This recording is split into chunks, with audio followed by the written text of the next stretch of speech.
class. How are you? Everything's fine? Ok. A gente vai entrar hoje na unidade 2. E na unidade 2 nós vamos ver os pronomes pessoais. Esses pronomes podem ser usados como sujeito e também podem ser usados como objeto. Iniciando, vamos ver a definição que nós temos de pronomes pessoais, né? Os pronomes pessoais são usados no lugar de substantivos em uma sentença. Referem-se a pessoas ou a coisas e têm diferentes formas, a depender do modo como atuam, se é como sujeito ou se é como objeto. Iniciando, a gente vai começar com pronomes pessoais como sujeito. Os pronomes pessoais podem atuar como sujeito de uma sentença. São usados para evitar repetições ou quando o nome não é conhecido. Em inglês, não existem pronomes pessoais mais formais ou informais. Então, temos aqui dois exemplos. A primeira aqui está dizendo Who is he? Vocês estão vendo que os pronomes vão aparecer grifados em negrito. Who is he? Nesse caso, he é empregado porque o enunciador não sabe o nome da pessoa, né? Tanto é que está sendo usado ali a question word who, né? Segundo exemplo, that's Andy. He is a policeman. Então, nesse caso, o he substitui Andy para evitar a repetição. Porque você poderia falar desse jeito, né, de uma forma errada, mas a mensagem estaria sendo passada. Por exemplo, that's Andy. Andy is a policeman. Então, para evitar a repetição do nome, né, então aí é usado o pronome pessoal. No caso, vai ser usado aí como sujeito. That's Andy. He is a policeman. E a composição que nós temos aí, a tabela desses pronomes. No singular, I, you, he, she, it, que são as terceiras pessoas do singular, né? Por isso que eles aparecem ali agrupados. Já o plural, nós temos we, you, they. Os pronomes empregados dependem da quantidade de substantivos que ele substitui e da conjugação na primeira, segunda ou terceiras pessoas, que é o caso ali daquele he, she, it, né, que eles têm uma diferenciação na hora de conjugar um verbo, por exemplo, no presente, né, diferente das outras pessoas. Então, I, eu, you, você, he, ele, she, ela, it, usado para coisas, objetos e animais e lugares. Plural, we, nós, you, vocês, they, eles e elas. Temos aqui outros exemplos. I'm turning 25 next week. You are a great actor. He likes driving fast. Stuart and I are going climbing. They complain every time. You make a great team. Então tem aí alguns exemplos em que são pronomes que são sujeitos, né? Eles iniciam a frase e praticam a ação. Observação. Os pronomes sujeitos sempre vêm antes dos verbos nas orações. É importante lembrar que na língua inglesa, todas as orações precisam de um sujeito explícito. Na língua portuguesa podem ocorrer a omissão do sujeito oculto, oração sem sujeito, né, sujeito indeterminado e tal, mas no inglês isso não pode acontecer. Todas as orações precisam de um sujeito explícito. A gente vai lembrar aqui um pouquinho do uso desse pronome pessoal it. O pronome pessoal it e seus respectivos possessivos são gramaticalmente usados para designar um objeto, um lugar ou animal. No entanto, é comum empregar he, she e seus respectivos possessivos para animais de estimação. E é igualmente aceitável na linguagem informal a utilização de he e she também para animais em geral, desde que o gênero do bicho seja conhecido pela pessoa que fala. Então eu posso referir a minha cachorrinha como she. Eu não preciso me referir à cachorrinha como it. Né? A cachorrinha é minha, eu sei que é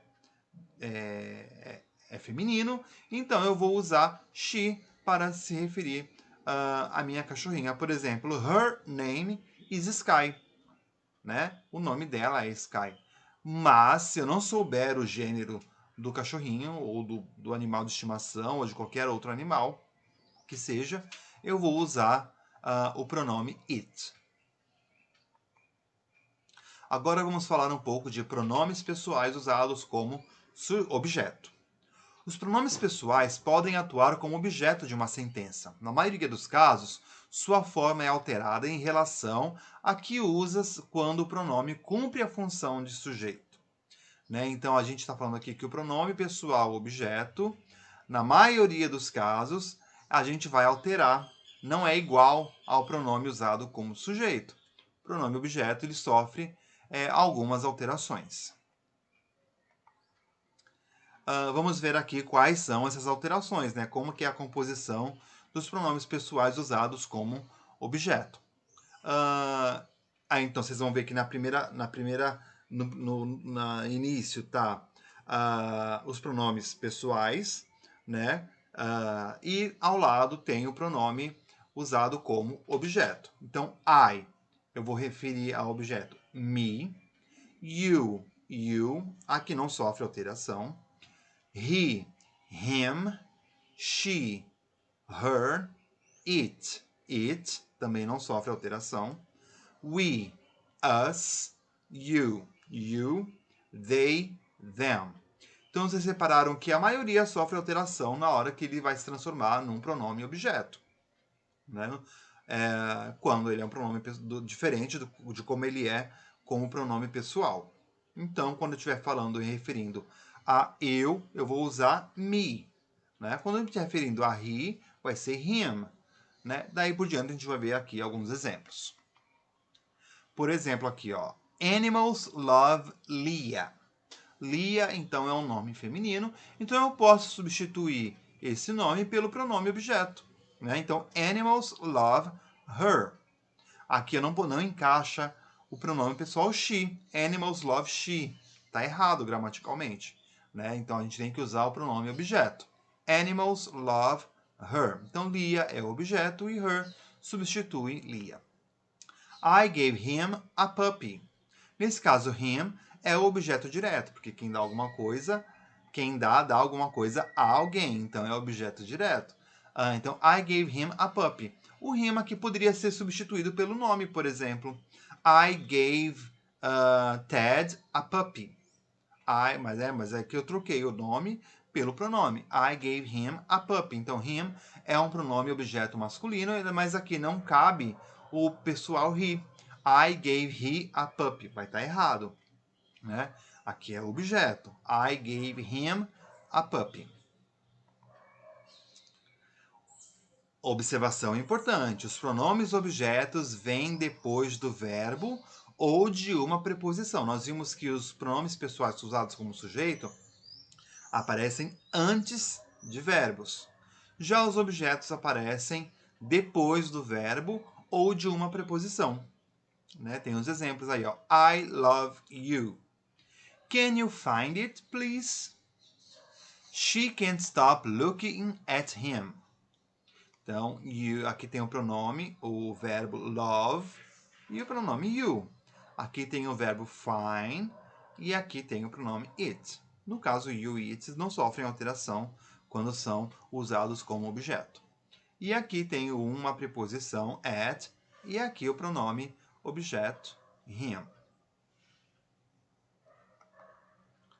Agora a gente vai falar um pouco de leitura e compreensão de texto, né? A gente vai falar de algumas estratégias que nós usamos para leituras de alguns textos, né? A leitura, tanto em língua estrangeira como na língua materna, né, nossa língua portuguesa, é um processo ativo de compreensão e interpretação de texto. Para tal, cada indivíduo se utiliza de diversas estratégias, que serão abordadas ainda nessa unidade também, e também em algumas unidades posteriores. O processo de leitura e interpretação de texto não requer entendimento palavra por palavra. Então, não é necessário que a gente entenda cada palavra ali que está naquele texto. Né? A gente vai absorver aquela palavra, a gente vai entender aquela palavra, às vezes, pelo contexto que ela está inserida. Né? A gente entende o significado dela. É justamente por isso que aplicamos estratégias que incluem antecipação, prediction, inferência, verificação de hipóteses, análises de cognatos, falsos cognatos, dicas tipográficas, né, que às vezes é a formatação do texto, uso de conhecimento de mundo, elementos de coesão e etc.